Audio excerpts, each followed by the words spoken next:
ಒಂದೇ ಥರ ಪಲ್ಯ, ಒಂದೇ ಥರ ಎಣ್ಗಾಯಿ ಎಲ್ಲ ತಿಂದು ಬೇಜಾರಾಗಿದೆಯಾ? ಹಾಗಾದರೆ ಈ ಒಂದು ರೆಸಿಪಿ ನಿಮಗೋಸ್ಕರ. ತೊಂಡೆಕಾಯಿಂದ ಒಂದು ಪಲ್ಯನ ಡಿಫ್ರೆಂಟಾಗಿ ಹೇಗೆ ಮಾಡೋದು ಅಂತ ತೋರಿಸ್ಕೊಡ್ತಾ ಇದ್ದೀನಿ, ಬನ್ನಿ ನೋಡೋಣ. ಫಸ್ಟಿಗೆ ಒಂದು ಬಾಣಲಿನ ಬಿಸಿ ಇಟ್ಕೊಂಡಿದ್ದೀನಿ. ಬಾಣಲಿ ಬಿಸಿ ಆದಮೇಲೆ ಒಂದು ಮುಷ್ಟಿಯಷ್ಟು ಶೇಂಗಾ ಬೀಜನ ನೀಟಾಗಿ ಹುರ್ಕೋತಾ ಇದ್ದೀನಿ. ಈಗ ಹುರಿದು ತಣ್ಣಗಾಗೋದಕ್ಕೆ ಎತ್ತಿಟ್ಕೊಂಡಿದ್ದೀನಿ.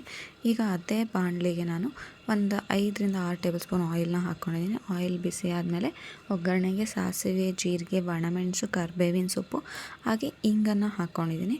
ಇದಿಷ್ಟು ಒಗ್ಗರಣೆಗೆ ಹಾಕ್ಕೊಂಡಿದ್ದಾದಮೇಲೆ ನಾನಿಲ್ಲಿ ಸಣ್ಣದಾಗಿ ಹೆಚ್ಕೊಂಡಿರೋವಂಥ ಒಂದು ಈರುಳ್ಳಿನ ಹಾಕ್ಕೋತಾ ಇದ್ದೀನಿ ಒಗ್ಗರಣೆಗೆ. ಈಗ ಈರುಳ್ಳಿ ನೀಟಾಗಿ ಫ್ರೈ ಆಗೋದಕ್ಕೆ ಬಿಡೋಣ.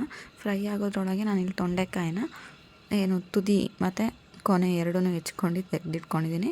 ಅದನ್ನು ಇವಾಗ ಉದ್ದಕ್ಕೆ ಲೈಕ್ ಎಣ್ಗಾಯಿ ಥರನೇ ಹೆಚ್ಕೊತಾ ಇದ್ದೀನಿ. ಎಣ್ಗಾಯಿಗೆ ಬದನೆಕಾಯಿ ಹೇಗೆ ಹೆಚ್ಕೋತೀವಲ್ಲ ಅದೇ ಥರನೇ ತೊಂಡೆಕಾಯಿನೂ ಹೆಚ್ಕೊತಾ ಇದ್ದೀನಿ. ಸಣ್ಣ ಸಣ್ಣ ಪೀಸ್ನ ಮಾಡ್ತಾಯಿಲ್ಲ, ಜಸ್ಟ್ ಸ್ಪ್ಲಿಟ್ನ ಮಾಡ್ತಾಯಿದ್ದೀನಿ ಅಷ್ಟೇ. ಫುಲ್ ಬಿಡಿಸ್ಕೊತಾ ಇಲ್ಲ ಆ ತೊಂಡೆಕಾಯಿನ. ಈಗ ತೊಂಡೆಕಾಯಿ ಅಷ್ಟೂ ಅಂದರೆ ಹೆಚ್ಕೊಂಡಿದ್ದಾದಮೇಲೆ ನಾವೇನು ಒಗ್ಗರಣೆ ಮಾಡ್ಕೊಂಡಿದ್ವಿ ಈರುಳ್ಳಿದು ಅದಕ್ಕೆ ಹಾಕ್ಕೋತಾ ಇದ್ದೀನಿ ಅಷ್ಟು ತೊಂಡೆಕಾಯಿನ. ಫಸ್ಟಿಗೆ ನೀಟಾಗಿ ಈರುಳ್ಳಿ ಜೊತೆ ಮಿಕ್ಸ್ ಆಗೋ ಥರ ಮಿಕ್ಸ್ ಮಾಡ್ಕೊತಾ ಇದ್ದೀನಿ ತೊಂಡೆಕಾಯಿನ. ಈಗ ಲಿಡ್ನ ಮುಚ್ಚಿ ಒಂದು 5ರಿಂದ 10 ನಿಮಿಷ ಬೇಯಿಸ್ಕೊತಾ ಇದ್ದೀನಿ. ಈಗ ಲಿಡ್ ಮುಚ್ಚಿ 5ರಿಂದ 10 ನಿಮಿಷ ಬೇಯಿಸ್ಕೊಂಡಿದ್ದಾದಮೇಲೆ ಇದಕ್ಕೆ ನಾನು ಉಪ್ಪು ಮತ್ತು ಅರಶಿನ ಹಾಕಿ ಇನ್ನೊಂದು 5ರಿಂದ 10 ನಿಮಿಷ ಅದೇ ಎಣ್ಣೆಲೆ ಫ್ರೈ ಆಗೋದಕ್ಕೆ ಬಿಡ್ತಾ ಇದ್ದೀನಿ. ಈಗ ಒಂದು 5ರಿಂದ 10 ನಿಮಿಷ ಆದಮೇಲೆ ಇದಕ್ಕೆ ನಾನು ನೀರನ್ನು ಹಾಕಿ ಒಂದು ಅರ್ಧ ಗಂಟೆ ಲೋ ಫ್ಲೇಮಲ್ಲಿ ಬೇಯಿಸ್ಕೋಬೇಕು. ಅವಾಗ ಮಾತ್ರ ಬೇಯೋದು. ತೊಂಡೆಕಾಯಿ ಬೇಯೋದಕ್ಕೆ ತುಂಬ ಟೈಮ್ ತೊಗೊಳುತ್ತೆ. ಅದಕ್ಕೋಸ್ಕರ ಲಿಡ್ನ ಕ್ಲೋಸ್ ಮಾಡೇ ಬೇಯಿಸ್ಕೊಳ್ಳಿ, ಆವಾಗ ಬೇಯುತ್ತೆ. ಓಪನ್ ಇದ್ದರೆ ಬೇಯೋಕ್ಕೆ ಇನ್ನೂ ಜಾಸ್ತಿ ಟೈಮ್ ತೊಗೊಳತ್ತೆ ಅಂತ ಹೇಳ್ಬೋದು. ಹಾಗಾಗಿ ನಾನು ಲಿಡ್ನ ಕ್ಲೋಸ್ ಮಾಡೇ ಬೇಯಿಸ್ಕೊತಾ ಇದ್ದೀನಿ. ಈಗ ನೀರನ್ನು ಹಾಕಿ ಒಂದು ಅರ್ಧ ಗಂಟೆ ಬೇಯಿಸ್ಕೊಂಡಿದ್ದಾದಮೇಲೆ ಕಲರ್ ಚೇಂಜ್ ಆಗುತ್ತೆ. ನೀವು ನೋಡ್ತಾ ಇರ್ಬೋದು, ಗ್ರೀನ್ ಕಲರ್ ಇದ್ದಿದ್ದು ಒಂಥರ ಯೆಲ್ಲೋಯಿಶ್ ಥರ ಆಗಿರುತ್ತೆ ಬೆಂಡೆಕಾಯಿ ಕೂಡ. ಈಗ ನಾನು ಇದಕ್ಕೆ ಅರ್ಧ ಗಂಟೆ ಎಲ್ಲ ಆದಮೇಲೆ ನೀಟಾಗಿ ಬೆಂಡೆಕಾಯಿ ಬೆಂದಿದೆ ಅನ್ನೋ ಟೈಮಲ್ಲಿ ನಾನಿವಾಗ ಶೇಂಗಾ ಬೀಜನ ಹುರಿದಿಟ್ಕೊಂಡಿದ್ನಲ್ಲ ಅದನ್ನು ತರ್ತರಿಯಾಗಿ ಪುಡಿನ ಮಾಡ್ಕೊಂಡಿದ್ದೀನಿ. ಆ ಒಂದು ಪೌಡ್ರನ್ನ ಹಾಕ್ಕೋತಾ ಇದ್ದೀನಿ.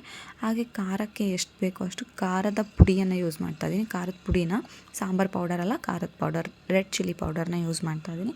ಹಾಗೆ 1 ನಿಂಬೆಹಣ್ಣಿನ ಗಾತ್ರದ ಹುಣಸೆಹಣ್ಣ ನೆನೆಸಿಟ್ಕೊಂಡಿದ್ದೆ, ಅದ್ರದ್ದು ನೀರನ್ನು ಹಾಕ್ಕೋತಾ ಇದ್ದೀನಿ. ಮತ್ತು ಯಾವುದೇ ರೀತಿಯಾದಂಥ ಪೌಡರು ಏನೂ ಬೇಡ. ಇದಕ್ಕೆ ತುಂಬ ಕಡಿಮೆ ಇಂಗ್ರೀಡಿಯೆಂಟಲ್ಲಿ ತುಂಬ ಚೆನ್ನಾಗಾಗುವಂಥ ಪಲ್ಯ. ಸ್ವಲ್ಪ ಟೈಮ್ ತೊಗೊಳತ್ತೆ ಅಂತ ಹೇಳ್ಬೋದು. ಈಗ ಇದಿಷ್ಟನ್ನು ಹಾಕಿದ್ಮೇಲೆ ನೀಟಾಗಿ ಕಲಿಸ್ಕೊತಾ ಇದ್ದೀನಿ. ಕಲಿಸ್ಕೊಂಡು ಮತ್ತೆ ಲಿಡ್ನ ಕ್ಲೋಸ್ ಮಾಡಿ ಬಿಡ್ತಾಯಿದ್ದೀನಿ. ಬಿಕಾಸ್ ಈಗ ಹಾಕಿರೋಂಥ ಶೇಂಗಾ ಬೀಜದ ಪೌಡರು, ಖಾರದ ಪುಡಿ ಹಾಗೆ ಹುಣಸೆಹಣ್ಣು ಎಲ್ಲ ತೊಂಡೆಕಾಯಿಗೆ ಹಿಡಿಬೇಕಲ್ವಾ, ಆ ಒಂದು ಫ್ಲೇವರ್ ಎಲ್ಲ ಮಿಕ್ಸ್ ಆಗಬೇಕು ಅನ್ನೋ ಕಾರಣಕ್ಕೆ ನೀಟಾಗಿ ಮಿಕ್ಸ್ನ ಮಾಡಿ ಲಿಡ್ನ ಕ್ಲೋಸ್ ಮಾಡಿ ಮತ್ತೆ ಒಂದು 10 ಮಿನಿಟ್ಸ್ ಬಿಡಬೇಕು.